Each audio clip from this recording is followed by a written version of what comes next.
The sleek black SUV pulled up to the circular driveway of the opulent Belmore Grand Hotel. Rain tapped against the tinted windows, streaking like tears down the vehicle's smooth surface. The valet, a young man with too much gel in his hair and too little patience, stepped forward with a rehearsed smile. But when the door opened and a woman in a gray tracksuit stepped out, the smile faltered. She wore no makeup, her hair tied in a loose ponytail under a dark baseball cap. Her sneakers squeaked slightly against the wet stone as she moved, clutching a small designer handbag, well-worn, but authentic. She walked straight past him without a word. Inside the golden-lit lobby, the contrast between the woman's simple attire and the setting was jarring. Gleaming marble floors, velvet armchairs, the delicate clinking of cutlery from the lounge where afternoon tea was being served, it all seemed to tense slightly at her arrival. Behind the front desk, a young woman named Ruby, freshly promoted and eager to impress, glanced up. Her expression shifted from polite neutrality to visible disdain in less than a heartbeat.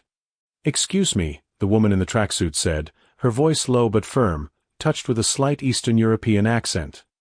"I'd like to check in. The presidential suite, please." Ruby blinked, her perfectly penciled brows lifting in disbelief. She offered a cold smile. "I'm sorry, ma'am. That suite is by reservation only. And we don't take walk-ins for premium rooms. Do you have a booking?" "No. But this is my hotel," the woman said. Her tone remained calm, but a strange weight hung beneath her words. Ruby gave a short laugh. "Right. Of course. And I'm the Queen of England." She looked over the woman's outfit once more, eyes lingering on the slight scuff on the sneakers, the understated brand of the tracksuit.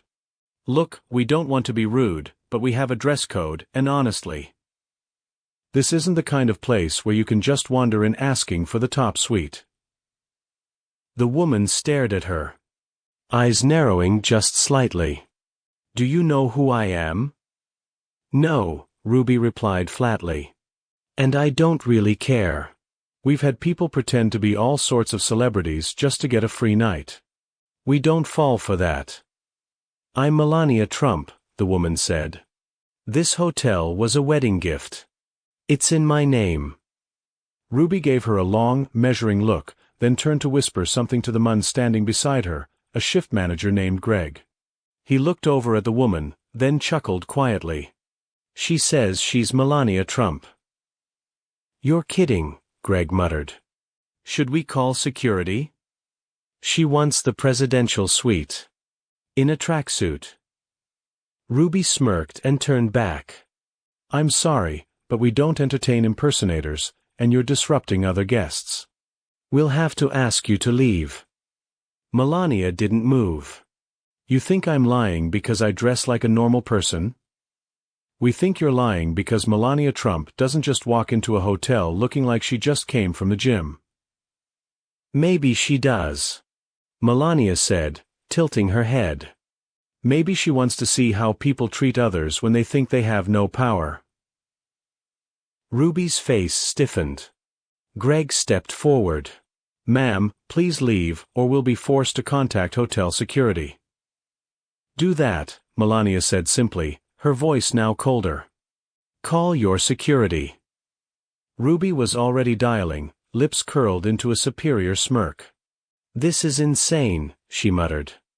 "Some people will say anything." Guests nearby had begun to glance over. A couple seated near the piano exchanged looks. A businessman paused mid-email. The woman in the tracksuit stood still, unmoving, a faint smirk now playing at the corners of her lips. Within moments, 2 uniformed security guards approached from the side entrance. One of them, tall, muscular, with a polished radio clipped to his belt, spoke first. "Is there a problem here?" "Yes," Ruby said brightly. "This woman is refusing to leave. She's impersonating someone and demanding to be let into our VIP suite." The guard turned to Melania. His eyes moved over her calmly. Then paused. Something shifted in his expression, just slightly. Recognition. He leaned in toward Ruby. "Are you sure this is the person you want removed?" Yes, Ruby said, exasperated. She's clearly not who she says she is. I see, the guard replied slowly. But then, after a pause, he turned back to Melania. Ma'am, I'll have to escort you out. Please follow me.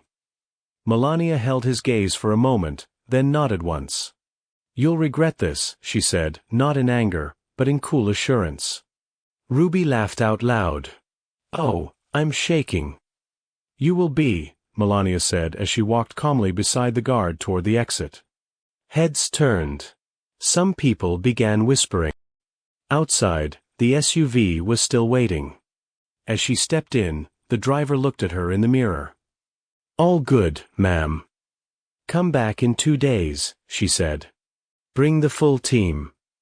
The door shut with a soft thud, and the vehicle pulled away into the rain. Behind the glass of the hotel's front doors, Ruby crossed her arms and exhaled triumphantly. Some people really don't know when to quit. But her voice betrayed the smallest flicker of doubt. Just for a second. Because something in that woman's eyes hadn't been fake. Something in her poise, her tone. Something wasn't right. The next morning, storm clouds still hovered over the city, but the tension brewing inside Melania Trump was darker than the skies. The humiliation of the previous day hadn't faded. In fact, it had festered, growing colder and sharper by the hour. She hadn't slept. She didn't need to. She had sat awake, watching news reports, scrolling through hotel security footage her legal team discreetly acquired, her jaw clenched and her fingers tapping against the oak of her desk. How dare they? How dare a second-rate receptionist and a smug assistant manager laugh in her face? They didn't even recognize her. Even if they had, was that how they treated people who didn't look the part? This wasn't about vanity. It was about respect. It was about principle.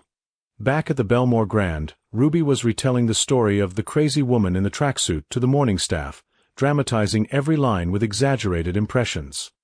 She goes, "You'll regret this," and I was like, "Okay, Cinderella, good luck with that."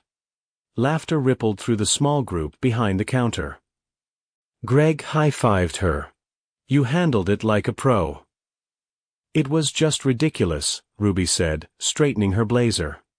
"The nerve of some people. Thinking they can throw a name around and get the penthouse suite? In that outfit." She sipped her coffee, still riding the high of her small power trip. But as the clock struck noon, that high was about to end. The revolving doors of the hotel spun slowly, and 3 men in black suits stepped in, tall, expressionless, earpieces glinting in their ears. Their steps were measured, practiced. Behind them, a woman entered. She was no longer in a tracksuit. She wore a pristine white coat, tailored to perfection, her hair done in a sleek blowout, sunglasses covering half her face, heels tapping sharply across the marble floor. No one mistook her this time. Even Ruby, whose confidence had been ironclad just moments before, felt her chest tighten. "Oh my God," she whispered, stepping back slightly. Melania removed her glasses with slow precision. Her eyes locked onto Ruby's. There was no expression on her face. Just cool, detached purpose. Greg's mouth opened slightly, but no words came. "You laughed at me yesterday," Melania said, her voice razor-thin, soft yet slicing. "You mocked me. You called security. You accused me of lying." Ruby stammered, I didn't know, it's just, you weren't dressed like someone who belongs here?" Melania interrupted. "That's the problem." She turned slightly, gesturing to the suited men. "I own this hotel. I sign the paychecks. And I just witnessed how my employees treat people who appear unimportant." "We're so sorry, Mrs. Trump," Greg jumped in quickly. "It was a misunderstanding. We had no idea, you didn't ask. You assumed," she snapped. "Do you know what I see when I look at this lobby? I see a performance. Elegance for show. Politeness for profit. But beneath it, arrogance. Superiority. Disrespect." Ruby's face had gone pale. I can explain. Explain it to security, Melania said. At that cue, the men in suits stepped forward. What? Wait. You're firing us. Greg's voice cracked slightly. You don't get to decide what I can or can't do in my own building, Melania replied, walking past them, heading toward the elevator. This is insane, Ruby whispered. This can't be real. We just made a mistake. Melania paused and turned, her eyes now burning through Ruby's desperate expression. A mistake is dropping someone's coffee order. A mistake is forgetting a name. What you did was judge, belittle, and dismiss someone based on how they looked. You humiliated me in front of my staff and guests. And you laughed while doing it. Please, Ruby pleaded.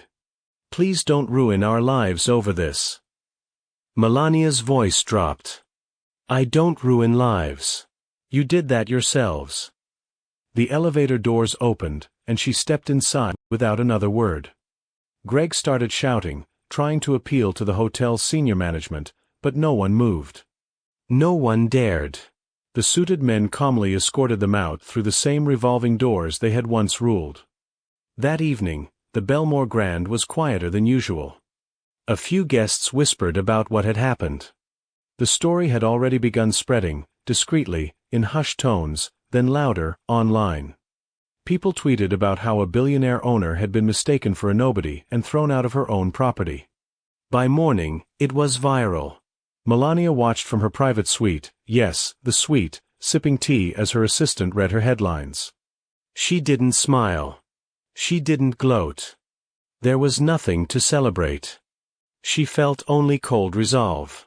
But somewhere, deep in her chest, there was also a strange ache.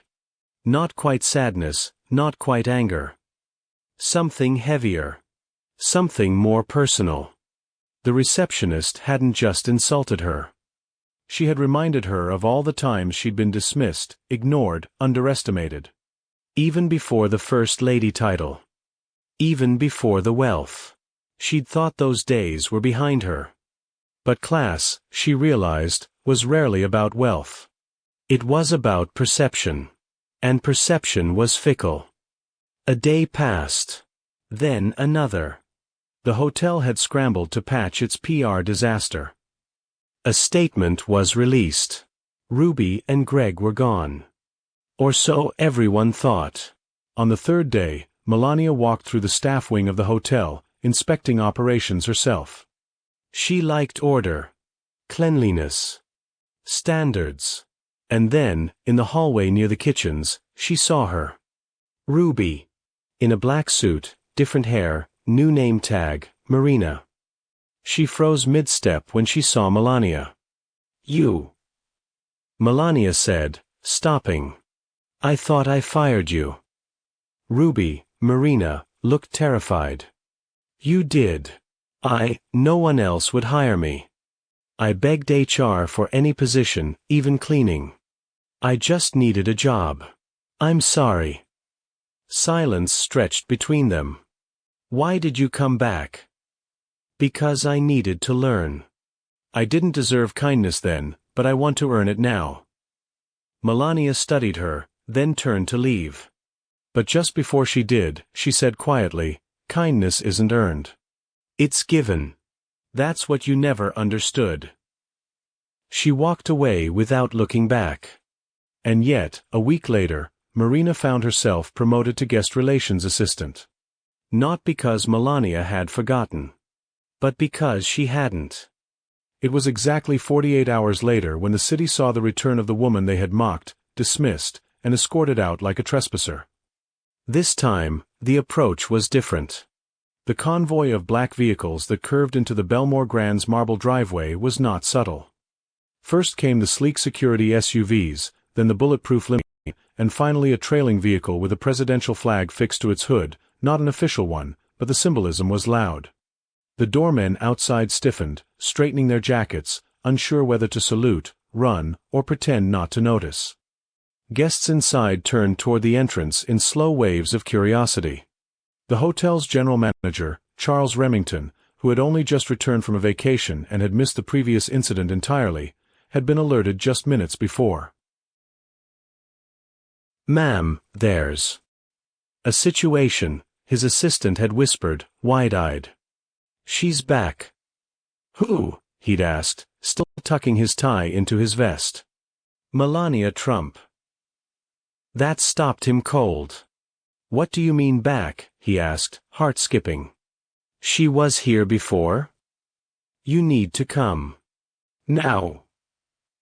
At the front entrance, 2 new security officers stationed by the door were attempting to control the situation. As the car doors opened and suited men stepped out, forming a barrier around the approaching figure, one of the hotel guards stepped forward, raising a hand. "I'm sorry, we need to see identification and verify the appointment," but his voice caught when he saw her. Melania. Not the woman in the tracksuit. Not even the woman in the white coat. This time, she wore deep navy with gold trim, a coat designed like armor, tailored to the millimeter, heels that clicked like countdowns. Behind her sunglasses, her face was unreadable. But her posture told the story. The guards hesitated. "Ma'am, we need to verify your—" They didn't finish. Her personal security moved in swift synchrony. 2 of them stepped between her and the hotel staff, pushing aside the hesitant doormen, not violently, but with the controlled force of someone who had done this before. "Step aside," one of them said flatly. "Mrs. Trump is entering her property." "Sir, we've been instructed to—" The hotel guard never got to finish that sentence either. With a quiet but firm motion, he was moved away from the doors, and before anyone could catch their breath, Melania stepped through the entrance like a cold front. Silence followed her. It was as if the very air had changed temperature. Guests stopped mid-conversation. Staff behind the desk froze like statues. Ruby, or Marina, as her name tag still insisted, was helping a guest when she saw the reflection behind her in the gold-trimmed mirror. She turned, and her mouth fell open. Greg, in the staff hallway reviewing vendor invoices, peeked out, confused by the hush that fell over the lobby. Then he saw her. "Oh no," he muttered under his breath. Charles appeared just as Melania stepped past the front desk. He extended a hand, nervous but attempting charm. "Mrs. Trump. It's an honor. We're deeply sorry for any inconvenience. I'm not here for apologies," she said. "I'm here to finish what I started." A dozen staff members stood frozen in a semicircle behind the counter. Their faces ran a spectrum of emotions: fear, regret, confusion, hope. Melania stepped closer to the counter, her eyes sweeping over them like a searchlight. "When I walked in here 2 days ago," she began, "I was treated like I didn't belong. Not because of who I was, but because of how I looked. And that," she said, her voice lowering, "is unacceptable." No one dared speak. She continued. "You assumed I was beneath you. You mocked me, laughed, called security on me in my own building. And now that I look the part, now you all remember who I am. That tells me everything I need to know." Greg tried to speak. "Please, Mrs. Trump, we made a mistake. It was one moment." "No," she cut in. "It was a culture. You've created an environment where kindness is conditional, where status determines humanity. That is not how this place will be run." "We've changed," Ruby said quietly. "Since that day. We've been trying." "I don't care what you've been trying. I care about what you've shown me." "And what you've shown me," Melania said, looking each of them in the eyes, "is that I cannot trust any of you to represent my name." Then came the final words. "You're all dismissed. Effective immediately." A collective gasp filled the lobby. Ruby's hands flew to her face. Greg stumbled backward. Charles stepped forward, pale. "Mrs. Trump, please reconsider. This staff, many of them have been here for years. And in 1 minute, they proved they learned nothing," she said. "Loyalty doesn't mean obedience. It means integrity. If they had an ounce of that, they wouldn't have let a guest, any guest, be humiliated in this building." "Please," Ruby said, her voice breaking. Please, I've changed.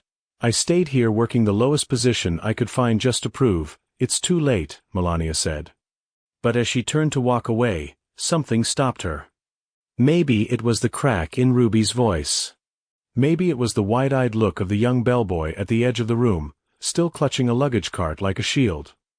Or maybe it was the faint flicker of her own reflection in the glass of the lobby doors, the same woman in the tracksuit, invisible to them all. She paused. Slowly, she turned back. All of you are fired, she repeated. But not all of you will stay that way. Confused murmurs rippled through the crowd. Some of you, she said, will be offered new roles. But not the ones you had before. If you truly want to change, you'll start from the bottom. And this time, you'll remember what it feels like to be dismissed. Ruby choked on a sob, but nodded. Yes. Anything.